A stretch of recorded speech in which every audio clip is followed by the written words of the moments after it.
गांव पर पड़ा चुड़ैल का साया। गांव का नाम था धर्मपुर। वह गांव अपने सादगी और शांति के लिए जाना जाता था। लेकिन कुछ दिनों से गांव में अजीब घटनाएं हो रही थी। गांव वाले कहते थे कि हाँ, हमारे गांव पर चुड़ैल का साया मंडरा रहा है। रात के समय गांव के पास पुराना पीपल के पेड़ के पास अजीब अजीब आवाजें आती है। और कुत्ते बिना कारण के जोर जोर से भौंकते हैं। लोगों ने कहना शुरू कर दिया कि ये उस सब पुराने हवेली से शुरू हुआ है जो गांव के बाहर वीरान पड़ी। वर्ष पहले उस हवेली में रहने वाली महिला रहस्यमय तरीके से गायब हो गई। गांव वालों का मानना था कि वह महिला अब चुड़ैल बनकर लौट आई है। और एक रात रामू किसान के घर कुछ अजीब हुआ। उसकी पत्नी ने बताया, अरे सुनते हो, हमारे छत पर किसी औरत की परछाई देखी मैंने। रामू जब छत पर गया तो छत पर कोई नहीं था।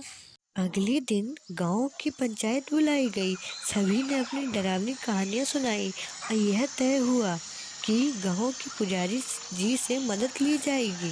पुजारी जी ने बताया, बच्चा, निश्चित रूप से किसी आत्मा का काम है और इस आत्मा को शांति चाहिए, तभी इस गांव से जाएगी।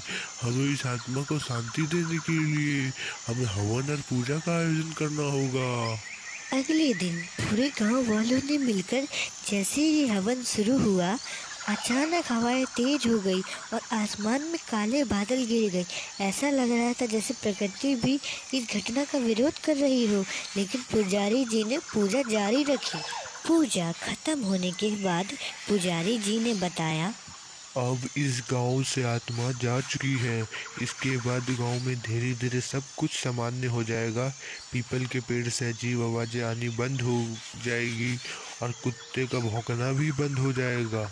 हालांकि आज भी गांव वाले उस पुरानी हवेली के पास जाने से डरते हैं। उनका मानना है कि चुड़ैल तो शांत हो गई, लेकिन उसका साया आज भी हवेली में मंडरा रहा है।